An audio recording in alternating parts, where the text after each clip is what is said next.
week, the Nigerian Global Economic Summit has taken place here in the British capital as part of an initiative by the Nigerian Global Business Forum.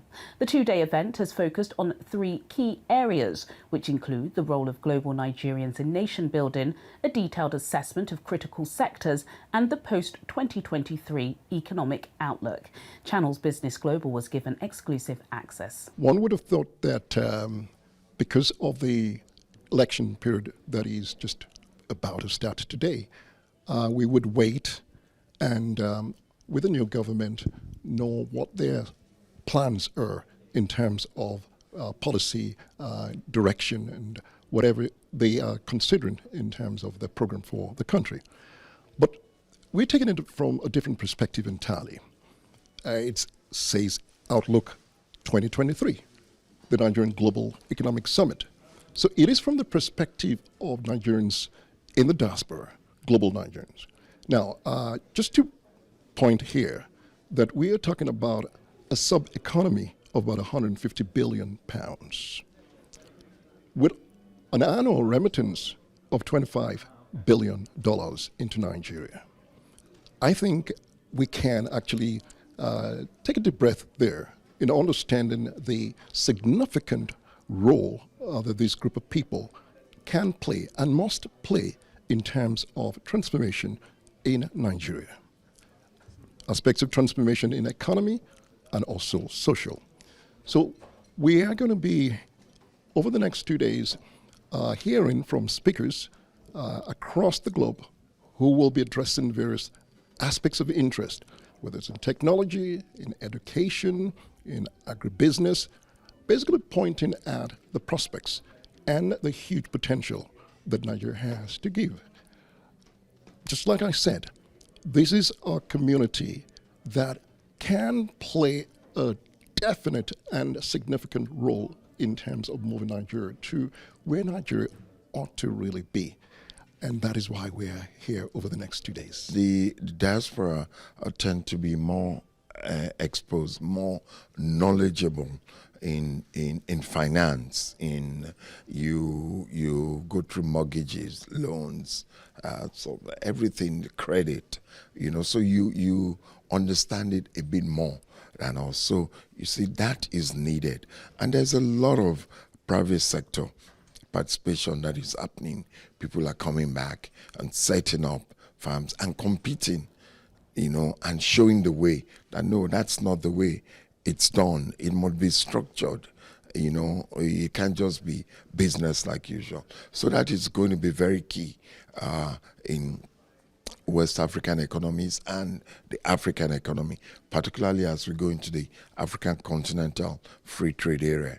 So that is massive and huge. And so we need all the expertise that the diasporas have acquired working in, you live in the UK, but you work in Europe. And then after Brexit, you are able to cope and see what's happening. So we need all that back home now. My background is in the education sector in the UK. And one of the things I do, because I've got a finance background, and is to make sure we have lots of kids in school to help the funding, because if you don't have, the government funds you based on the number of students you have. So as a finance director, I go out there to make sure kids are in school, you understand, because we've got zero tolerance. And when I go back home to Nigeria, I find Nigerian children on the street. So it became a moral dilemma for me, saying Nigerian children are on the street, but I'm meanwhile trying to get the British child into the classroom. So I thought, what can I do to help? So because I'm based in the diaspora, I thought I'll raise the funds in the diaspora and then take those funds back home to pay the fees and educational needs of these children. I would like to encourage all the presidential candidates that whoever is successful to be the next president of Nigeria, to please pay more attention to Nigeria. In terms of resources, to dedicate more resources. At the moment, we spend less than 7% of our total budget on education. I would like to see that number doubled.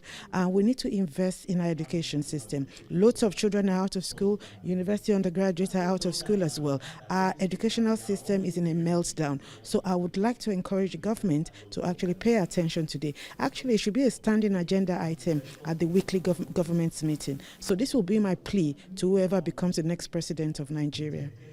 We started off before COVID-19 pandemic. We saw the opportunity that technology presents in helping to address those gaps. One of the critical barriers to access to healthcare in Africa and Nigeria is the shortage of doctors. And you will have seen even recently there's been mass exodus of doctors from the country, from the continent, to Europe, to the UK, to the US, and people are leaving in droves.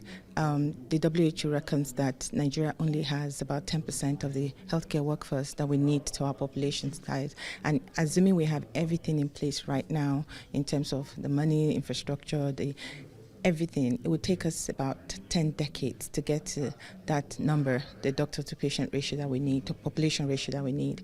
But what is very exciting is that Nigeria, as with many other African markets, is one of the fastest growing in mobile technology adoption. We have nearly 500 million mobile subscribers across the continent who are on 3G and 4G network and even 5G now. And it presents a unique opportunity for us to address those healthcare challenges. More than 60% of medical problems can be resolved virtually through telemedicine, and there's no other way that we have been able to demonstrate this than during the COVID pandemic. You saw how the pandemic has catalyzed the adoption of telemedicine across the world. Over 4,000% increase in the West. In Africa, we're also not lacking in innovation, so we have over 500 to 1,000% increase in the adoption of telemedicine. So that's one of the silver lining of the pandemic.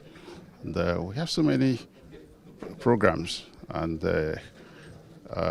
it's my duty as a High Commissioner to bring the investment, trade and industry section here to be part of this, to lead that team so that we can collaborate.